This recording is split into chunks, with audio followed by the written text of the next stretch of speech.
سفر میں نماز قضا کرنا اس کا کیا حکم ہے؟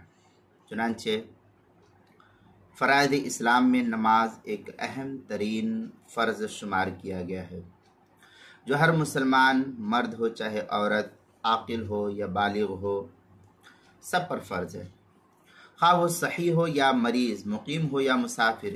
اس لیے بحالت سفر اس بات کی پوری کوشش کرنا انسان کے لیے واجب اور ضروری ہے کہ کوئی نماز اس سے چھوٹنے نہ پائے اور نہ ہی کوئی نماز کی قضا کرنے کی کوشش کرے، کیونکہ نماز کو جان بوجھ کر چھوڑنا یا قضا کرنا حدیث کے اندر کہا کہ شرعاً یہ گناہ کبیرہ شمار کیا گیا ہے۔ چنانچہ اس سلسلے میں جو ہے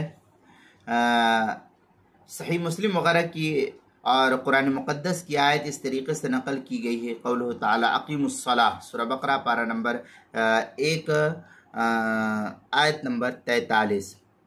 مزید آگے جو ہے ان الصلاۃ کانت علی المؤمنین کتابا موقوتا، سورہ نساء پارہ نمبر 5 آیت نمبر 130 ہے۔ مسلم شریف میں اللہ کے رسول صلی اللہ علیہ وسلم نے فرمایا بنی الاسلام علی خمس شہادت اللہ الہ الا اللہ و اقام الصلاۃ۔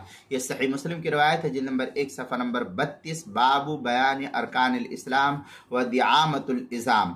در مختار الشامیہ کے اندر اس طریقے سے ہے، اذا التاخیر بلا عذر کبیرہ لا تزول بالقضاء بل بالتوحید۔ در مختار الشامی آگے جو ہے مزید فتاوی شامیہ میں ہے، وانما یزول اسم الترک فلا يعاقب علیہا اذا قضاها واسم التاخیر خیر باقن۔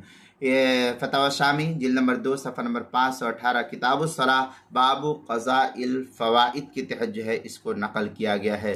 اسی طریقے سے المسائل المہمہ فیما ابتلت بہ العامہ، اس کی پہلی جلد صفحہ نمبر 81، مسئلہ نمبر 77، باب صلاۃ المسافر، عنوان ہے سفر میں نماز قضا کرنا، اس کے تحت جو ہے اس مسئلے کی تفصیل نقل کی گئی ہے۔